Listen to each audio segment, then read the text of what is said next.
Hello, everyone. Welcome back to How Come. This episode is coming to you from the West Coast. I am currently in Portland, but we are sending so much love to everyone in LA.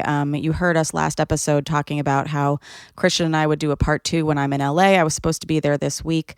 I've been in Portland since the holidays, and then the worst thing happened. Over this last week, the LA fires have just been exploding. There has been inconceivable damage to the Pacific Palisades, 5 different fires in different parts of the LA area, and it is just wildly upsetting and is an unfathomable amount of damage done and people displaced. And I know a lot of people are feeling helpless and powerless and thinking that anything they do can't even help. But if you can donate, the California Fire Foundation is great. Habitat for Humanity for Greater LA, the World Central Kitchen, Pasadena Humane Society, Friends Indeed, lots of LA-based charities that would be amazing to donate to. Jenny Yang put together an amazing list too of shelters that people can go to, as well as places that people can put their pets. So check out her Instagram, Jenny Yang TV. She also listed some restaurants that are giving away food. If you are near Ojai, Rancho Grande, which is a farm that my cousins operate, they're taking in animals for anybody who can't house their pets for the foreseeable future. They will take them in for you. And it's really a horrible level of destruction, and I truly have no words. Watching this from afar has been crazy. I cannot imagine going through it. Anyway, this episode is still going to be fun. I recorded it like a week ago in Portland, and I was going to save it for after Christian's part 2, but again, I'm not there yet. So I'm going to put this one out, maybe another Portland episode, and then I will be going to LA and hopefully can help out while I'm there. But today's episode is about water sports, which could the timing be worse? Fires and then water sports. It's not funny, but I can't resist wordplay. So we are talking to Portland comedian and improviser Mack Lee, who is also a producer. They produce Hear You Loud and Queer and Queer AF. And we were on a show together a few days before this episode was recorded, and Mack was talking about their piss kink and piss play. And I said, oh my God, we have never done an episode about that. So this is that episode. It's not super researched because this week has been crazy, but this is all Mack's experience. They have different experiences than other people with piss kinks, I'm sure. If you are somebody who has a piss kink, or if you are somebody who is looking into or who is looking to explore, definitely listen to this and then DM us at How Come Podcast. Let us know your thoughts. And yeah, we had a really fun time recording this. It was before everything happened in Los Angeles. So yeah, it might just be like a little reprieve from the world for a second. And I hope you enjoy it. And if you don't, that's fine too. Let us know. And let us know any charities you guys are donating to or anything that you're doing to help out people in the LA area right now. And everybody cross your arms and legs and eyes that place gets some fucking rain, because this is insane. Okay, let's start. How come? How come? How come I can't achieve? How come I can't achieve? I'm rolling up my sleeves. I'm rolling up my sleeves. Oh baby, I believe these guests can help, 'cause I can't do it by myself. I wanna just... Welcome, Mack. Hi, everybody. Hi. Thanks for having me, Remy. Oh my God, thanks for coming on the pod. We met 4 days ago? Yeah. It's been a whirlwind. Maybe 3 days ago. And my friend Megan, who you know, who was also on the same show with us in Portland, was watching me watch you do your set about having a piss kink.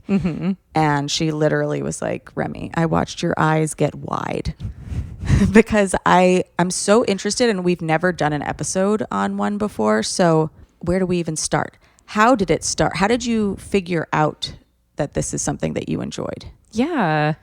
Kind of an interesting story. I'm 33, and I would say 30 is probably when I recognized that this is a kink for me. Okay, so cool. It's fairly recent. Yeah. And it started with my now ex-wife. We're still friends, but she transitioned.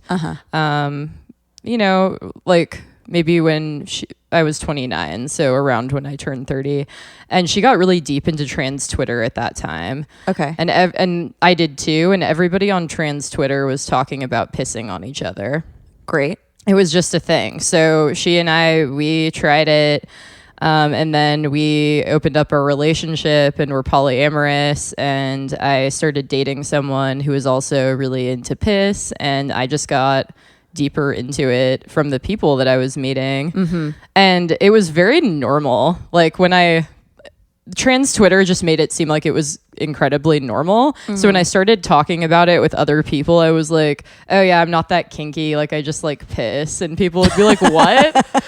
And I'm like, literally everyone I know loves piss. This isn't weird. They're kind of like, oh, and then what? That's so funny. And the first person that you did it with was your ex-wife. Had she done it before? I think we were the first people who did it with each other. Okay. That was like when we were polyamorous though. So it's possible that she was also doing it with other people. Got it. Yeah. Wait, and so would you have been on trans Twitter? Like, did you come out as non-binary before your wife or your ex-wife transitioned? So she transitioned to like non-binary before me. Okay. And then she transitioned to being a woman. And I came out as non-binary. Okay. Prior to that happening, I guess. So that's kind of the convoluted timeline. And so when you were talking about it on stage, there's a lot of times that people are doing jokes on stage and you're like, I don't know, like where this is real or like where this is just the joke part of the joke. You were talking about the consistency of the piss that you like to drink. Is this fact? So I do drink piss, like not all the time, but I do enjoy that, like as a sexual thing.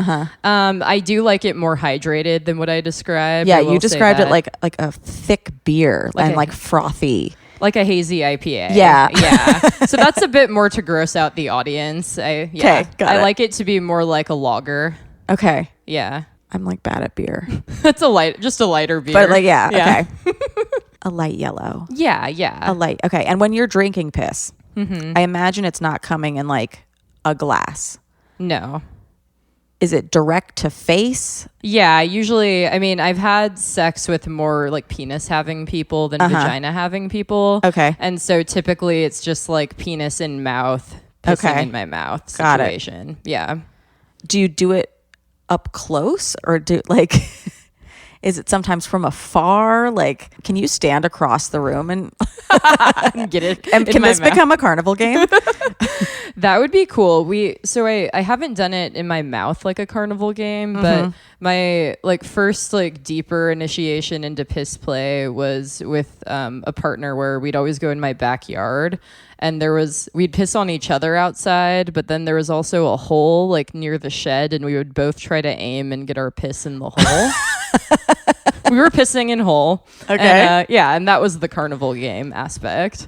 And going outside, was that like a subgenre of the kink, or was it for like, we don't want to like pee all over the house? I think it's both. I mean, I think it is functional primarily. I do prefer peeing outside and being like pissed on outside than I do a shower. I've actually never done it in bed, which I think a lot of people think that that's how it happens. Yeah. And maybe it does for some people. Well, because most sex, if you see it in the media, is happening in bed. Yeah. For me, it's more foreplay, though, to be honest. Like, unless it is happening, like, unless they're like pissing in my mouth. I guess that's still kind of foreplay. But yeah. Okay. Okay. So it's shower or outside typically for me. Okay. Because I was gonna ask about that, because we've talked about squirting on this podcast a ton. Yeah. And there are still like massive amounts of people writing me all the time being like, I want to squirt, but like it's getting my bed is a wreck basically because they don't have like the right mattress toppers, or there's some blanket that's really good for it. And so I was coming over here being like, Mac must have like some really heavy duty stuff for the bed, but No, yeah. Okay. I think it's like a bit, and I mean, backyard, but I think it's an exhibitionist-ish thing with me too, because I've done it like hiking before, being outside. So that's a big aspect to it for me. It's an experience. Like, it's not just piss. There's a lot of elements that go into it. Say more. Yeah. I think that a lot of people who are into piss like the degradation aspect of it, like getting pissed on, as like a form of sexual degradation. I'm cool with that, but that's not really the part that gets me off. Like, the part that I like is the intimacy of it. Like, I think it's honestly the most romantic thing you can do. It's really like watching somebody let go fully. Yeah, and like having their like interior bodily fluids on you is really hot to me. And I hate blood, so like I can't do blood play, which is kind of a similar concept to me. Okay. I really like to be extremely intimate, romantic, and passionate with partners, and I think being covered in each other's fluids is just like, ooh, it's like you're enveloping me in your own body in a way. Does cum do it for you in the same way, or? I mean, I love people coming in my mouth too. Okay. So yes, but I think that the reason I focus on piss and why it's more interesting to me is that it's something that people have a lot of shame about sometimes. Yeah. And I don't know, can I get like more into Please. like family analysis? Sure. Can I get Freudian? Yeah, I would love it. My dad was very sick growing up. Sorry. He passed away a couple years ago, but he had multiple sclerosis. And a major part of my childhood was he really like lost control of his bodily functions. And so a lot of my life, he was like peeing his pants, wearing diapers. And it was like a very shameful thing in my family. Yeah. Yeah. And like he wasn't as ashamed, like cognitively, he wasn't super with it. But like my mom was pretty ashamed. And it was like, oh, we don't talk about it. We don't have people over, And so I think part of this is also me being like, no, fuck it. Like piss can be fun. Yeah. And I can talk about it and it's okay. Like I want to normalize it. Totally. I think it's also one of those things from an early age that you can be embarrassed about. Like it's a milestone besides like walking and talking. When you start going to like preschool and kids are peeing in their pants, or like you're going to sleepovers and people are wetting the bed. I remember that being like the first like, ooh, like this is like you did a bad thing. And also like you couldn't control it. Yeah, and I think I did that joke, but I do talk about that. About you peeing in your pants. Yeah, as a small kid. Yeah. And how like later on I'm kind of like owning that and realizing that it is something. It's kind of an empowering thing now to be owning pee. To be owning pee and just being like, yeah, I gotta go. How old were you during those jokes? So the kid one, I think that's an exaggeration. So I think I say I was in 6th grade for the bit, but I think it was more like 2nd, 3rd, 4th. I think like all of elementary school, I would occasionally piss my pants. Okay. I think I did abandon that like when I reached middle school. Just happened, or was something you were working on? Like I was a painfully shy kid, so I was really afraid to ask the teacher for anything. Yeah. So raising my hand to ask to go to the bathroom was like too scary for me. Totally. Yeah, and I just didn't want anyone to know. And there were days where I would just like pee my pants and be like, okay, I'm just going to this is it. Pee in my pants all day. Yeah. And hope nobody notices. There's a certain color pant that is good to pee in. A, that you would notice less, and B, that you would notice most. Well, I would wear black pants because I feel like that is like the easiest thing to cover up. Yeah. Yeah. I did think about that as a kid, But also as an exhibitionist, you could be like, what is the best? Gray or white? Yeah. Because then you get to see the coloration, Yeah. I was just thinking about in Billy Madison, that part where they're like, this one peed his pants. And Adam Sandler's like, I peed my pants too. It's cool to pee your pants. Yes. And then the woman's like, if peeing in your pants is cool, consider me Miles Davis. That is very me. Yeah. Yeah. That's my set. No, and it's so interesting that you went from such a shy person, like so shy that you couldn't ask to go to the bathroom, but now assured of yourself enough to ask for what you want in the bedroom? Oh yeah, that's a good point. Right? Yeah. It is. I know major everybody you know has a piss kink, but I've been I've been meeting people lately who don't. okay. And how do you talk about it with them? Like, have you introduced it to somebody who hasn't explored that area yet? Oh yeah. Okay. A lot of people who have dated me, because I am really open about it, they have like asked to try it with me. It's definitely like why I do piss content, is I want to connect with people who are interested in it, or you know, other people who are into it too. Yeah. And some people, I don't typically love peeing on other people. I'll like do it if it's mutual. I was gonna ask. Yeah. But I have peed on people before. It doesn't do it for me, but I'll like do it as a service thing. Okay. You know? I'll service piss on you. Charity. Yeah. A philanthropist. Yeah, exactly. But yeah, it is something that most people know about me, because yeah, if you're dating me, you've seen my comedy. That's the first step. Yeah. Right. I just watched that Seinfeld episode where like Jerry's dating that girl that used to date George, and she's like so beautiful, and like it has all the makings of like a problematic relationship, but it's going great. And then at the end of the episode, she's like, it's just not going to work out. And he's like, why? She's like, I saw your comedy. Oh my God. Honestly, I want people to know my comedy ahead of time. So if they don't dig it, it's like, well, fine. Yeah. You probably don't like me. Cool. Yeah. Move along. Okay. So you don't like to be the pisser unless it's reciprocal.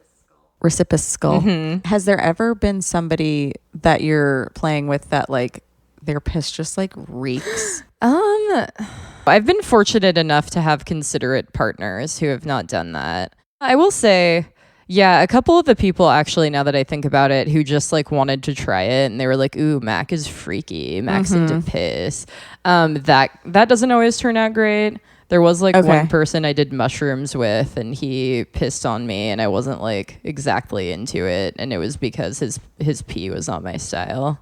Got it. Yeah. Yeah. Is there like a good way to go into piss play? Like, do you want to be super, super hydrated? I prefer it. I think it's considerate. Okay. Yeah. I mean, I guess like if people are into, you know, darker piss or whatever, that's cool. But that's not me. I do like a more hydrated situation. So I think some pre-planning is good. Yeah. I feel like you have to have like conversations about it. Oh, for sure. Like anything else in sex. I'm finding that the older I get, the more demi I am. You said that in your set too, that you were like a little bit demi for like when it comes to pee. You're like, I like to know where it's coming from. Yeah. But also it's the essence of demi is it's a little more of emotional connection. Like you want to know the person. Yeah. And have an experience, which is why I mean, I'm sure that guy, if his pee stunk and he was more like loving and caring about it, and you guys like knew each other, like it wouldn't have bothered you as much. Yeah. No, for sure. Like pee for me is not necessarily a one night stand thing. I've never done that actually. It's always been with people that I know better. Okay. Yeah. And just back to the drinking, because I'm drinking pee right now. No, Yeah. I'm drinking water right now. We're drinking pee. Yeah. Well, when you offer people water, it's kind of like, Yeah, I know. I like to do that with people. I'm like, I'm watching how hydrated everyone is. Yeah. Like, I'm scouting out prospects. I know how large a bladder can be. But the drinking aspect, do you like when people drink yours? I've had one partner that's drank mine, and yeah, I think it's hot. Okay. Are there spitters and swallowers in regard to piss the way there are with cum? I imagine so. I mean, I think it's like, personally, I wouldn't spit it out, like unless it was disgusting. Like I think it's a swallow thing. Like I think if you're in, you're in. Okay. You know? But it also could be hot if the person's spitting it back into their face or something like that. Well, I was gonna say I'd be really into that. That has not Okay. happened to me, but yeah. Look at us making plans I for the know. new year. I'm getting ideas. Yeah, we're cooking up ideas. We're workshopping. No, the way people have drank my piss though is typically when like I'm peeing in the toilet. Like I've had people like, yeah, What? I know. Wait, what? Either they'll like scoop it up, like, or yeah, get their face down there. So they have the hand there. Yeah, gathering it. Okay. Yeah. That's farm to table piss. That is farm to table. Yeah, farm to toilet. This is very Portland. Are you like, okay, can I ask, have you tried piss before? No, I mean, the thing I have done re-piss is just doing it in front of my boyfriend. And it's not a sexual thing, but it is a love thing because I have many other partners and I've had a long-term relationship that I never peed in front of. And yeah, there's something to just doing it with the door open or having them like sit next to you. I'll usually ask him to like keep me company while I shower because I've got like crazy ADHD and like I just like, need someone to talk to. Yeah, that's cute. And so then he'll sit on the toilet and like pee, and it's just like a nice little bonding moment. It's not sexual by any means, but it's a love thing. it's a love thing. Yeah. Yeah. And a comfort thing. Yeah. And I know some people that are like, oh, I just want to like keep the mystery alive. And like, there's like a certain respectability of not doing it. But I'm like, these are things that I would do if you weren't here. So it's cool to be able, like, even getting comfortable with like tweezing your pubes or whatever, you know, like in front of them. I'm like, that's like a very intimate act. Yeah, no, for sure. And that's making me think like that really relates to how I experience sex in general. Is I think that the older I get, the more I'm like, I'm very demi, and I think that I do love everyone I have sex with, like even if it's not like a, you know, like that one true love thing. But you have love for that person. Exactly. Yeah. And in that moment, otherwise I don't like want to have sex with them, you know, because I want it to be a loving, intimate thing. So I think that's also what the P thing is about for me, is it's just like that, like we were saying, like that intimacy, that closeness, that experiencing like all of you, and like, you know, show me like the parts of yourself, you know? Yeah. You can fart around me, you can pee in my mouth. Like, does it extend to the other side? Scat? No. Do you like jazz? I do like jazz, but just scat singing, not scat play. Yeah, I'm not into scat, but I do, like, I've dated people who are.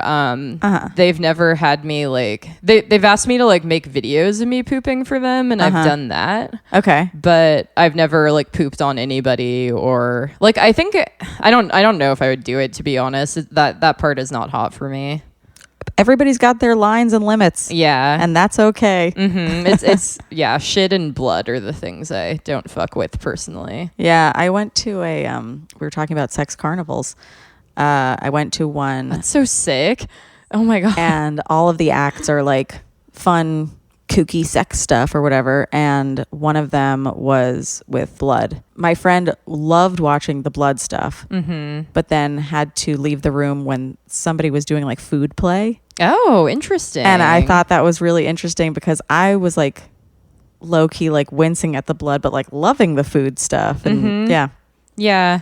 No, we all have our own like triggers. Like I pass out with blood easily. Really? Yeah, which is why I don't fuck with it sexually. Okay. So I'm a part of like a show called Giggle Bottom, and it's a kink like education comedy show. Okay, great. That we've been doing monthly. I think we had was it our third one? Yeah, our third one was in December. But we've done impact play so far because that's like the easiest kind of to do. Paddles. Yeah. Well, so we've done flogging and canes. Okay. And then we also did bondage. And eventually... So it's a comedy show with a learning section? Yeah. So okay. the structure of it is like there's 3 stand-up comedians. It's a collective. So like we kind of rotate. Like I've been in a couple of them. And then we have a dom who's presenting on the kink. And they usually bring stuff like vending, flogs and stuff like that. Great. And then we do a scene with each of the comedians. So fun. Yeah. And do they bring stuff to sell? Great. Yeah. So you can leave with knowledge, or you can leave with knowledge and something to use it with. Exactly. I love that. And it's getting bigger. We're like selling every show out. So I'm not surprised. Yeah. People want to learn. And also the comedy show aspect of it is such a good excuse. That's like, no, I don't really want to learn about it. You know, like if you're like still in that inhibited place, you're like, I just want to like laugh. It could be really funny, but like I'm going to go home with like a flogger. Yeah. No, it's funny. Like our audience so far has been like pretty serious, like kink people already, but there's probably a few that are kind of new to it and feeling it out. Oh, nice. Yeah. Would you say that Portland has like a pretty big kink community to begin with? Oh, for sure. Yeah. Yeah. It's almost like if you're queer and polyamorous in Portland, which I don't know why I'm saying both. It's like most people You're are. boring. Yeah. Yeah. If you're not that, and then you also have to be into kink. Yeah. All those things go together. I'm sure, and I'll look into this, but I'm sure that piss kinks are more common all over. Like it's not just a Portland thing.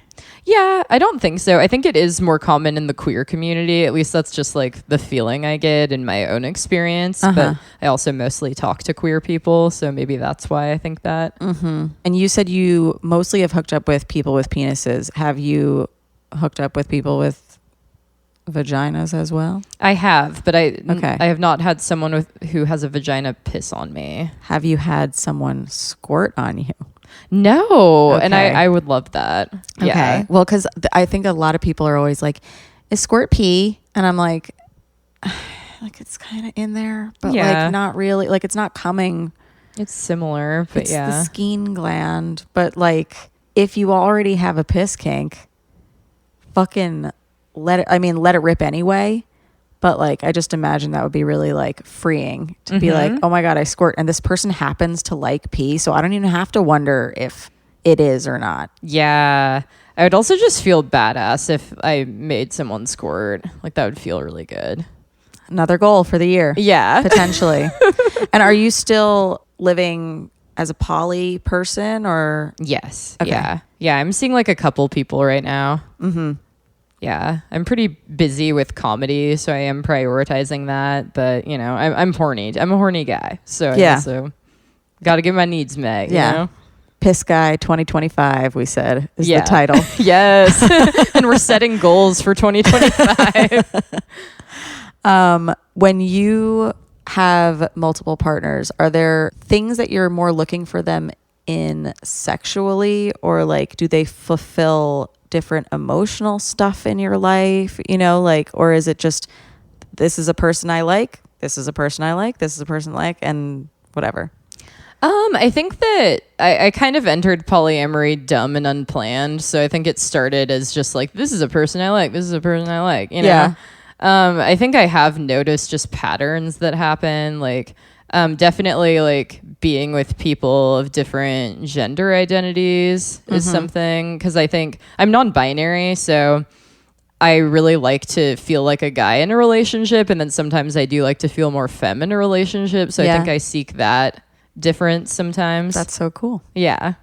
Do you ever get to feel fulfilled with one person where like you both can play with gender in that way? Yeah, for sure. I think that's what's really hot about dating other non-binary people is that can be the vibe.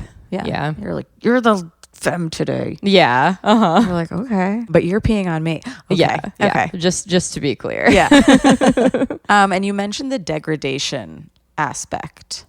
Where do you think that is coming from? I'm sure it's different for different people, but I feel like I've often heard of people who are in really high powered roles in their daily life, like to be submissive at night. Is that something that you've come across, or is it just preference? I mean, that's also what I'd assume. I have to say I have never dated anyone who has like a powerful position, so I don't know firsthand. There are no CEOs in Portland. No. Luigi, stay away. Yeah. Well, but I do want Luigi to come. If you're out there, you can pee on me, Luigi. That'd be great. Lupigi. Yeah. Lupigi. My ex was a mommy dom with me. Okay. And so that's kind of where the degradation part would come in, like kind of soft degradation style where it's like, oh, you've been a bad boy, Mac, you know, that vibe. Will they ever like pee on you in a spot that you don't want to be peed on as part of the degradation? Like if I just took a shower, I don't want someone peeing on my hair. Oh, yeah. I guess that hasn't happened to me, but No, people have peed on my hair, but that was consensual. It was agreed upon. Yeah. Yeah. So it's even if it's a degrading thing, you're talking about everything. And Oh, yeah. Okay. Yeah, you're consenting to everything first. Yeah. At least you should. Yeah. Yeah. Okay, let's rewind to way back. Because at the show, I think I was asking one of the other comics when I was on stage, I was like, oh, when was the first time you came? And he had a wonderful male story of it just happened. I thought you so lucky. Tell us about the first time that you came and how did it come about? Yeah. So like I don't remember the exact age, to be honest, but I do remember it was pretty young. It was like definitely elementary school, like probably 8 or 9 years old. And I was just like getting horny from watching like cartoons. Like there's a lot of hot like anthropomorphic animals out there. Like Lola Bunny was one of them for me. So hot. Yeah, the Robin Hood fox. Robin Hood, of course. Yeah. Yeah. Yeah, so Scar's pretty hot. Young Simba. Yeah. Not baby, not kid Simba. Young adult. Young yeah. adult, yeah. Yeah, I can get it. And so I think that stuff just kind of got me horny. Okay. And so like when my parents weren't around, I would grind on like the couch, the arm of the couch. And I would sometimes, and this is like the really embarrassing part, but I would like make out with my stuffed animals and stuff. Oh, you're so in love. Yeah.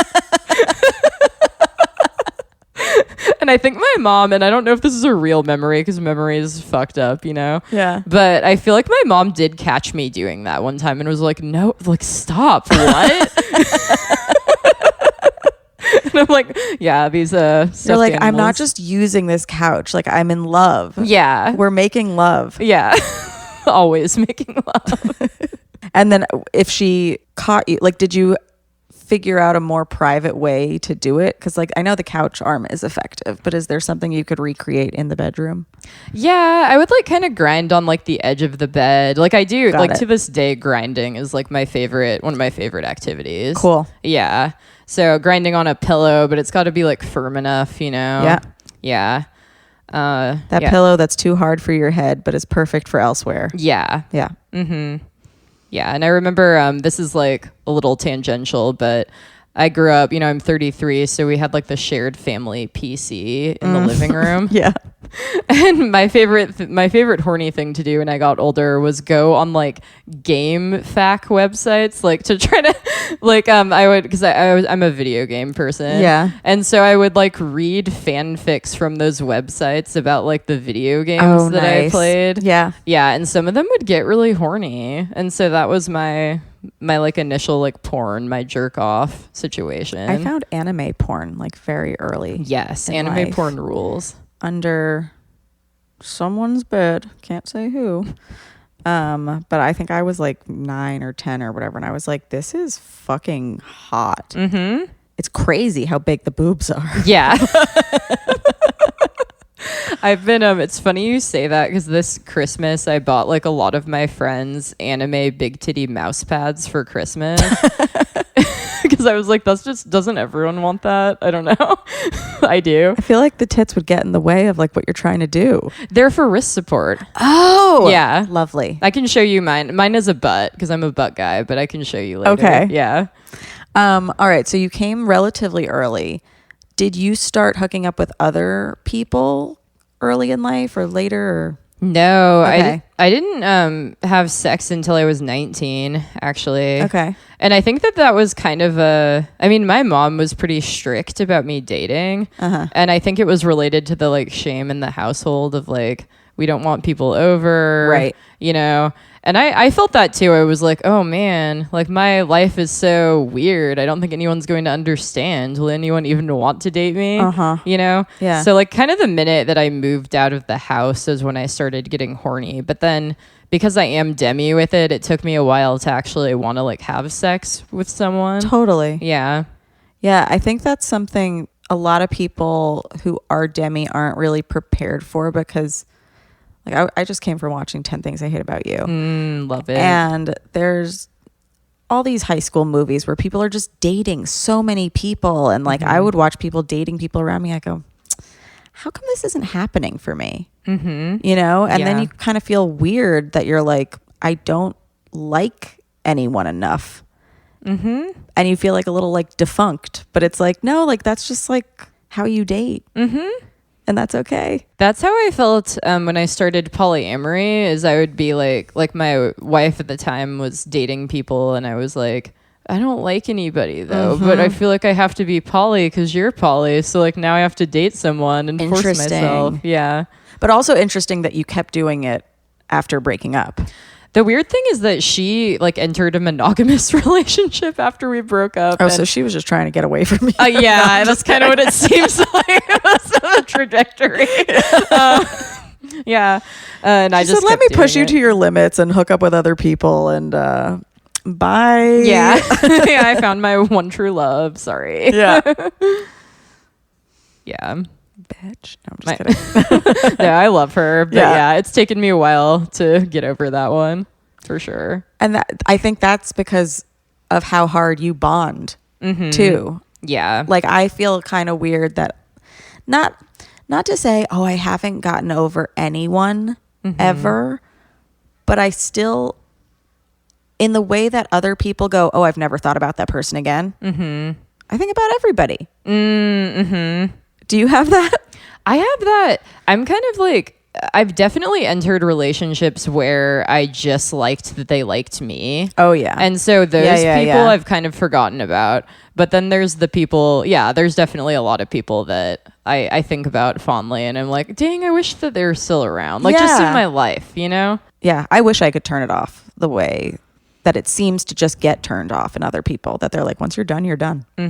No, I can't do that. I also like definitely don't have secure attachment though, which I'm working on. I was assuming. Yeah. You were assuming. Well, because that's how I am. Yeah. Are you anxious attachment? I am anxious avoidant, but also apparently disorganized. Oh, okay. Like just the worst. But I've taken so many different tests. You never know. You never know. What's your issue? I mean, I think like I'm anxious, so I like worry and I get kind of obsessed with people. Like I think that's also why I'm careful about who I have sex with, because it does trigger this like, ooh, I'm always thinking about them now. And then I'm like, yeah. But then I counter that with avoidant. So I'll be like, I hate that. You know what? I'm by myself. I don't need anybody. Yeah. Yeah. It is a lot.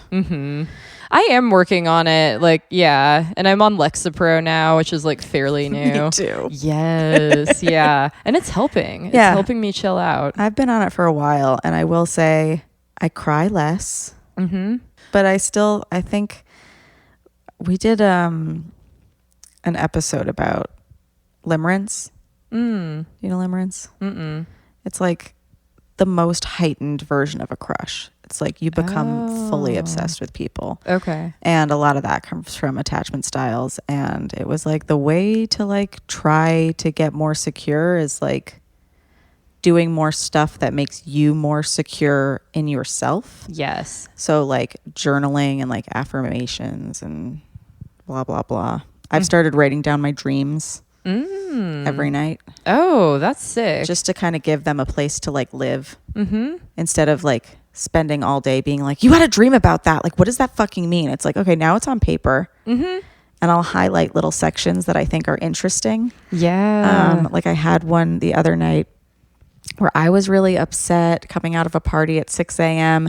and these two girls were also coming out and they were all dressed up and linked in their arms and stuff.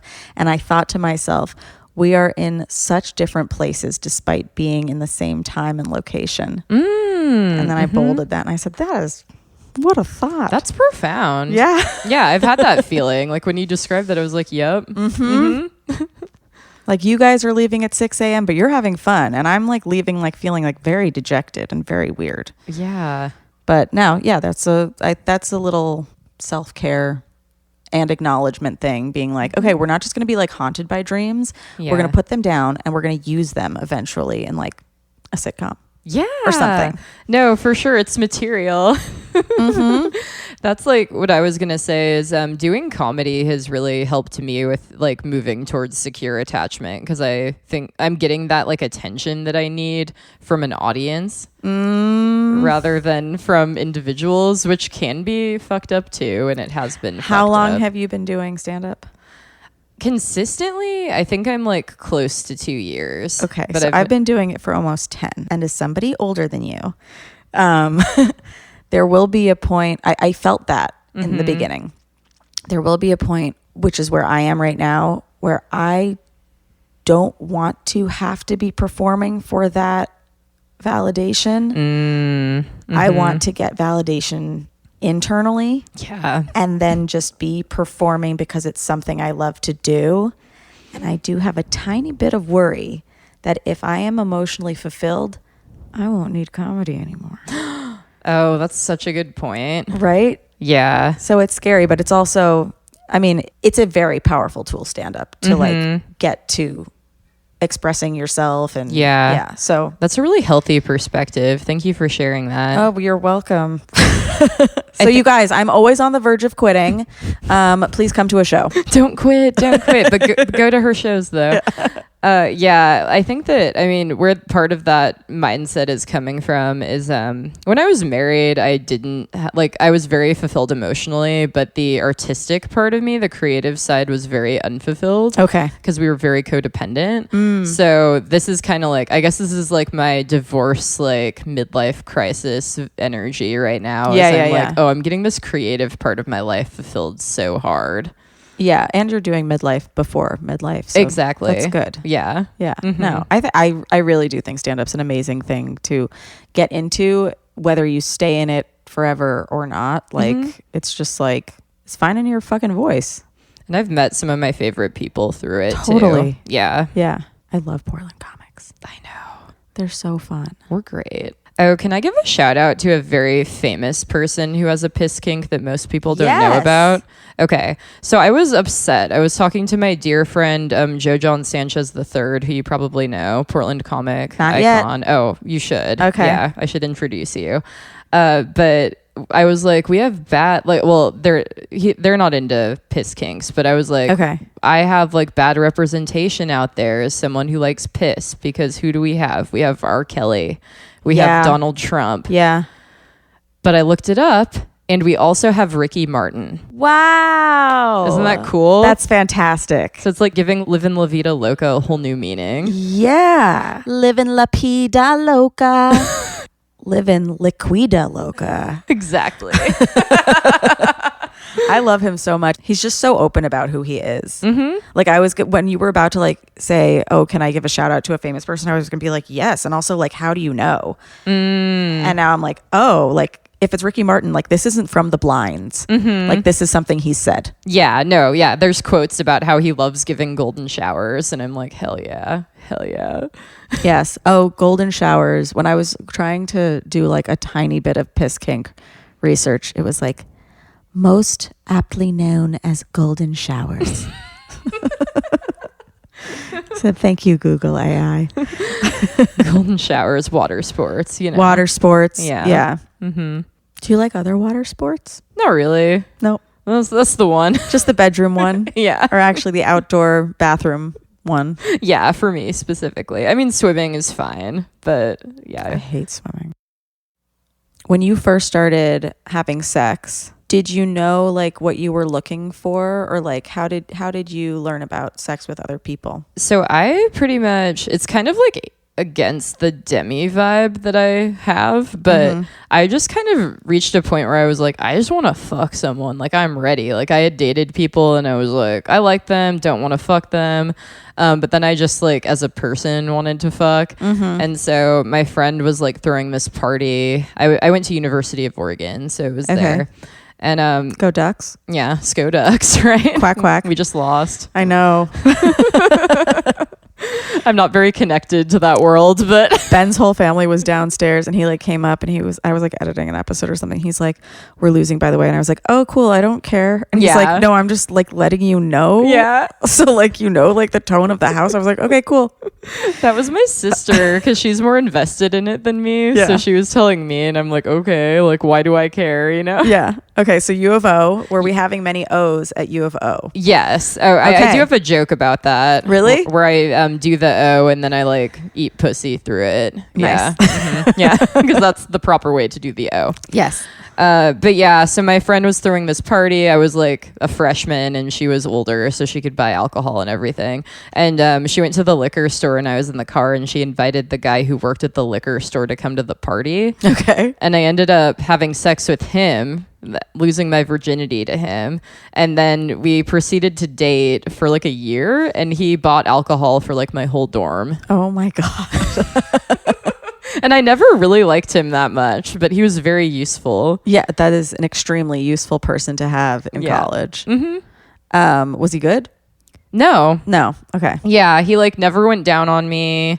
He like I knew how to come on my own. Like I know that grinding is the thing. Yeah. But I didn't feel comfortable enough to even like talk to him about that at the time. Yeah. So like he never made me come.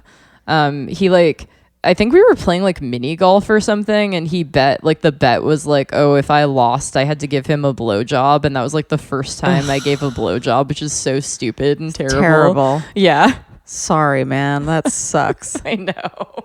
You're like, and so did I. Yeah. And then we went on a hike in Utah one time and he was like, this is where I want to propose to you, Mac. And I was like, no, Please don't. like we're not doing that. That's so scary.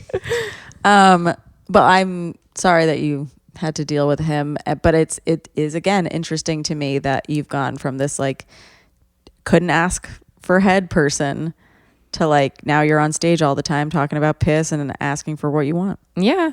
Now I've grown a lot. It's pretty rad. I honestly think like figuring out that I'm non-binary and queer like changed a lot for me.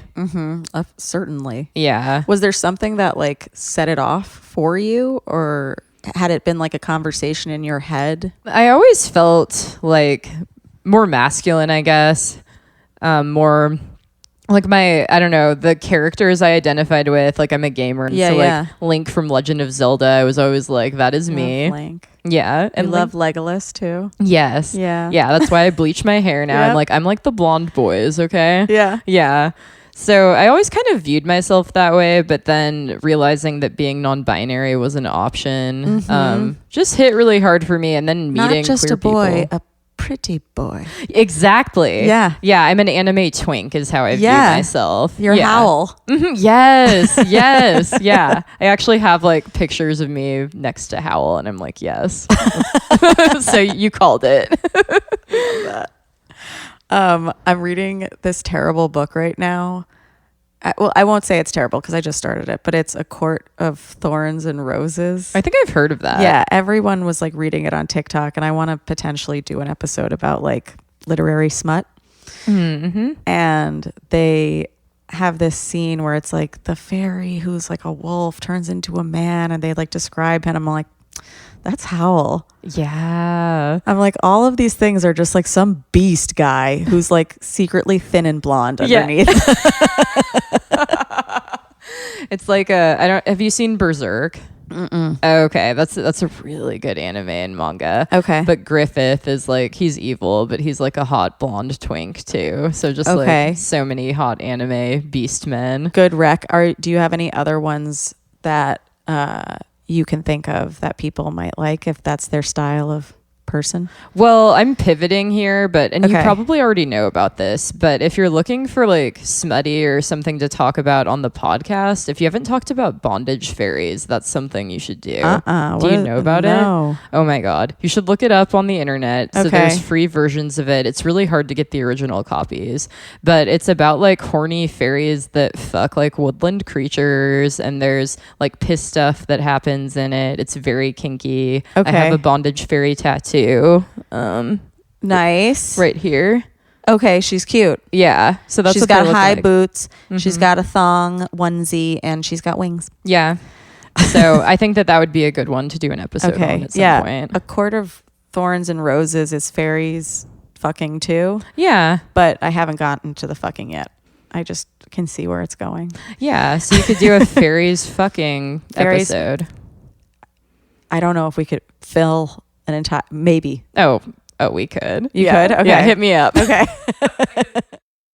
So one romantic moment that I had, and granted I really hate this guy now, but it was nice at the time. It was an outdoor piss situation. Okay. Where like, so he was not into piss and like wouldn't piss on me or let me piss on him. But we both were outside. It was like in the woods of Washington, and we both pissed off of a bridge together, and that was really cool. And I think that was a very like gender affirming experience for me, because I love like having good piss aim as someone with a vagina, and like using urinals if I can and stuff like that. Did you ever pee standing up as a kid? Yes. Me too. Yeah, it's rad, right? It's so fun. It feels really good. Like, why don't we do this more? We should. I used to have a female dog that peed like a guy. Get it. Yeah. And then I had a male dog that peed like a girl. Oh, and it's fine. Trans doggies. Little trans doggies. No, just little preference doggies. Yeah. Even. I don't know why like people with dicks get like shit on for like peeing sitting down. Like they're like, it's comfortable. Like just pee however you want. There was a guy at a show recently who did a joke about how he just discovered pee sitting down, and I was like, bro, you're so behind. There's this like hardcore song that I love where it opens with like, I sit to pee. What's wrong with that? And this goes off on it, and I'm like, yes. Oh, it's nice. Just do it how you do it. Yeah. Another thing I wanted to mention is like why I like to talk about piss kink and stuff and my comedy is because I'm an educator, and in education sanitized identities are a big thing, you know? There has been an expectation like of being really wholesome and like and I get it, like I'm not trying to be creepy with my students, obviously. No. But it's like in my personal life, I want to be able to be a freak openly. Yeah, I actually was going to ask about that, because it's like you hear about teachers with OnlyFans that like got fired because their students found it or something. And I can understand both sides of wanting to have a life and being your own person, and also people getting like kind of freaked out about like, oh, this is the person who's teaching my kids, or like they're so open about this. So has there ever been a situation where one of your students has found your stand-up? Yes. Okay. So I mean, I was very strategic about this actually, but I'm pretty close with some of my bosses, like the assistant principals at my job. And so the first time I was booked and I was doing piss stuff like immediately right off the bat, I invited a bunch of my colleagues, including my assistant principals, to my first show, and I warned them that it was going to be personal stuff. You know, I was like, it is about my kinks, and they're like, that's totally fine. So they knew what my comedy was about, and I had specific conversations with them about how I do comedy. It's not anything to do with my work life. I'm not bringing it up at work. Yeah. But this is something that I do, and they have like supported me the whole step of the way. So I kind of preempted that. And then last year, kids did find this TikTok video that I did about being a Christian anarchist with a piss kink. And some of my students last year found that video in particular, and they would like quote it at me at work. And yeah, I told my bosses about it. And I think that my comedy is too embarrassing for kids to like tell their parents, which is where the problem would be. Because it's like I've actually told kids before, like, do you want me to tell your mom that you're looking at that stuff? Because it says minors do not interact. And I don't think she'd be happy if you were watching stuff like this. So you shouldn't.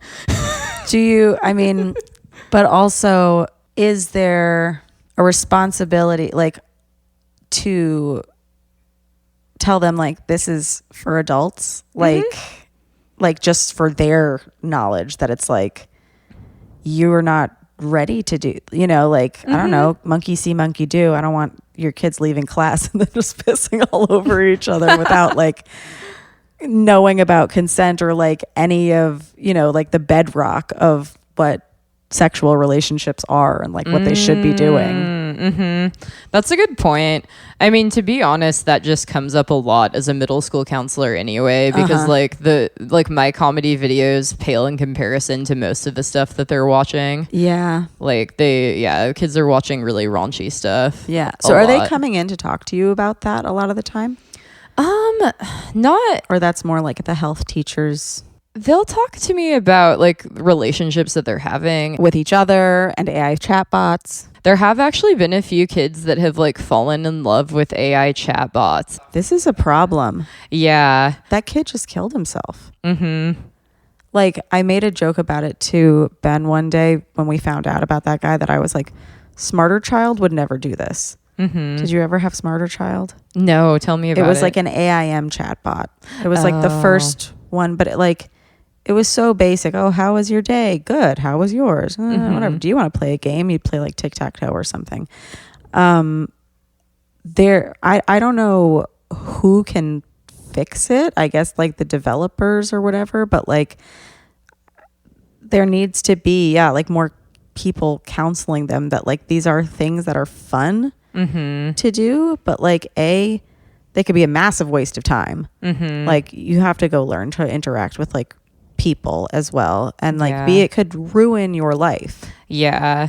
Well, and it hits them at a really developmentally sensitive time too. And the thing that is hard is like it's usually like kids who are really obsessed with like characters online, and the chatbots are like versions of the characters that they're obsessed with. So it's like if you had that option, like if I could talk to Link when I was like 10, and then I was like dating Link or something, like that would be really wild. My brain's developing and understanding relationships, and that's like the first romantic one I have.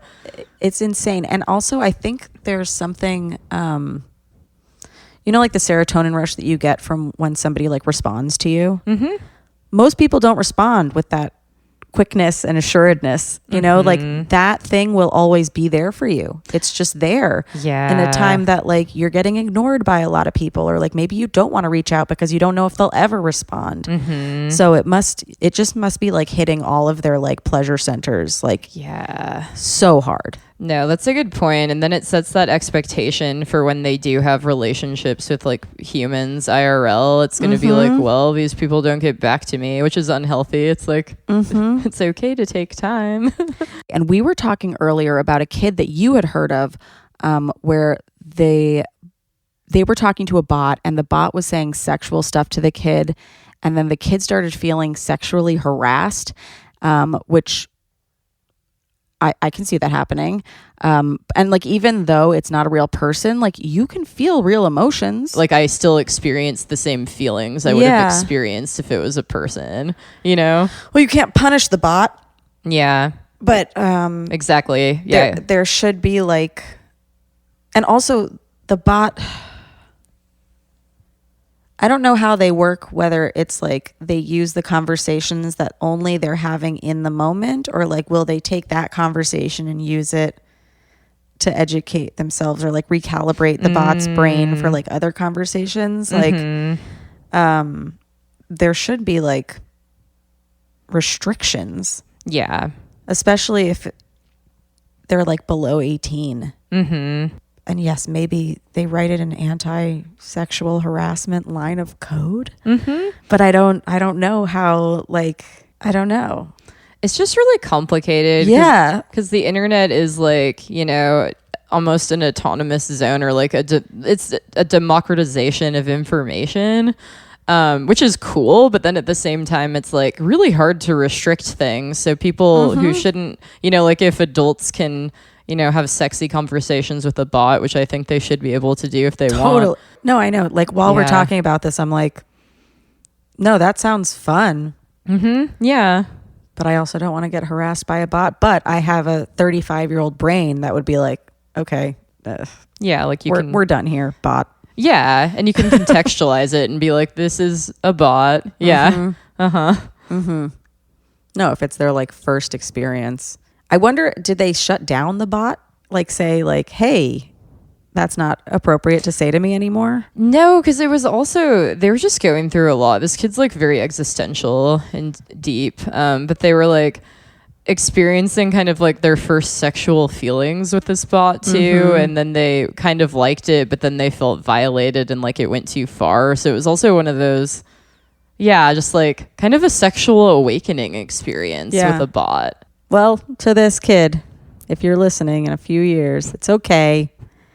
Shit happens. I talked to Smarter Child for hours. Mm-hmm. Yeah, and if I could have masturbated to completion to my Legolas bookmark, I would have. Ooh. I had one of those Legolas posters that I got from like the book fair. Yeah. Yeah. Yeah, that's where I got my bookmark. Yeah. Yeah. And my sister, I think she's mentioned this before actually on the pod, but there's like one diary entry of hers that she's like, Remy's out on a sleepover. I stole the Legolas bookmark for the night. Like we had no access to anything. Mm-hmm. Like that was smut. It was a bookmark. Yeah, I'm just a hot guy. And now they're so inundated with so many options. And like, I feel terrible for them. Yeah, no, it sucks. And honestly, being a parent sounds terrible too. Mm-hmm. Like, I don't know how you monitor that. Like, I would not want my kid to have a phone for a long time. No. There was one kid in school who like his mom only let him have 1 hour of internet a day. He is extremely well adjusted today. Yeah. The rest of us, not well. No. I've like noticed how my brain has changed since I've had a smartphone, you know? Yeah. Like my attention span is so much shorter now. Yeah. Or I think in terms of the comment section now, that like even if I'm having a conversation, I'm like, what would 500 other people be thinking about this conversation? And it's like, that's not normal. So on the one hand, like, yeah, it's a great place for information. I love that kids can like go and like find out about it's okay to masturbate and like this is what consent is or whatever. But then there's so many other conversations and so many opinions and like you can fall down some really dangerous rabbit holes. For sure. Yeah. Yeah, it's complicated because I think one of the best things that like I would say like social media, so the internet too by extension has done is like created spaces for queer people to connect. Yeah. Because there are so many like queer people that grow up in places that are not Portland. Yeah. So they don't have a lot of community IRL. So I think that's great. But yeah, there's so many dark sides too. No, I was literally imagining like if somebody in another part of the country saw your set and it was like, oh my God, a teacher of middle school or like a counselor of middle school students, like with a piss kink, like this is the worst thing that could happen. And it's like, or is an AI chatbot that like convinces you to kill yourself or sexually harass you the worst thing that could happen? Like there are so many other things that are out there. Yeah, I mean, when I was like to your point about my set, when I was I did a show in White Salmon, Washington. Have you heard of this place? No. Yeah, you don't need to go there. But it's like it's on the other side of like Hood River, but it's a kind of rich small town, and the bar was like a wine bar that had a bunch of like queer flags up, you know? Okay. But it was clearly like a fake vibe, like a fake liberal vibe. And I did like my piss set and also mentioned being a middle school counselor. Yeah. And the room was silent. Yeah. And they were all just like staring at me and like very like focused, but I could tell that they like hated it. Yeah. So that was an interesting vibe. And I get it too. Like I get their perspectives as well, that it's like you wouldn't want your kid to stumble upon this, but it's like there's so much more for them to stumble upon as well. And like as long as like you are good at your job, which it sounds like you keep getting raises and like you're doing pretty nice. It's a beautiful house. Thank you. Like you're taking care of the kids coming in with their problems and giving them like viable solutions. Yeah, exactly. But I am curious about the companion's knee-jerk reaction to a middle school counselor with a piss kink, because the listeners are super open and I'm super open, but even I was just like, oh my God, teachers should not be doing any stand-up at all. Like kids are so impressionable and so mean. But yeah, I mean, there's lots of institutions that do like active harm to kids, like the church, and no one ever gets fired. So I digress. DM us with your thoughts or post your think pieces, tag us in them. I'm interested in hearing everyone's opinion. This has been so fun. Yeah, I wish we could talk all day. I know. Thank you for coming over and having me. Oh, thank you for having me at your house. Of course. And letting me play with your cats. I've been dying to play with cats this entire time I've been in Portland. Mack, where can everybody find you on the internet if they want to watch your comedy or if they just want to talk to you? My handle on TikTok and Instagram is Bong _ John JON _ Great. Yeah. Okay. And I just have to ask you one more question, which I have to ask everybody after a sexual experience. Did you finish? Oh, yeah. Okay, great. Yeah, of course. Thank you so much for coming. Yeah, thanks for having me, Remy. Of course. It's been great. I finished too. And yeah, this was a great episode. If you guys have any questions, write into me at Remy Casimir or at How Come Podcast, or you can write to Mack. And if you want to listen to this full episode unedited on Patreon, patreon.com/howcome.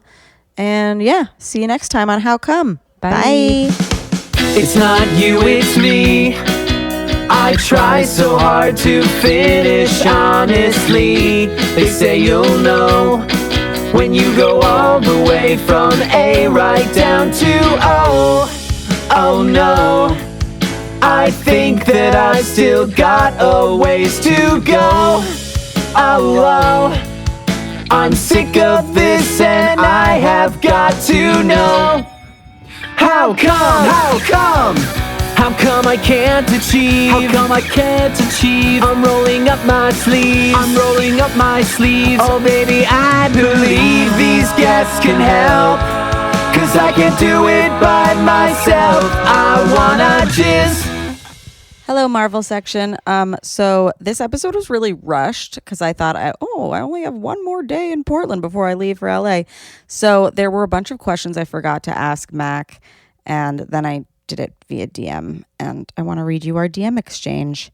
So I said, I forgot to ask during the recording, and I'm kicking myself. Is the piss usually foreplay, or does it happen during or after, or D, all of the above? Or is the piss itself the sex sometimes? Mack said, foreplay. Though I want someone to piss in my ass. Just hasn't happened yet. And I said 2025 goals. One more question. I always pee after sex, so no UTI. Does peeing during foreplay make the post-penetration piss harder to do?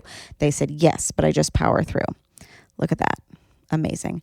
I'm sure there's like way more questions that will arise in my brain. If there's any questions that arise in yours, again, please write them to me. And what else did I want to say? Oh, so Mack and I were laughing because they have 2 cats, and they were like, yeah, like the room that the cats live in smells like piss.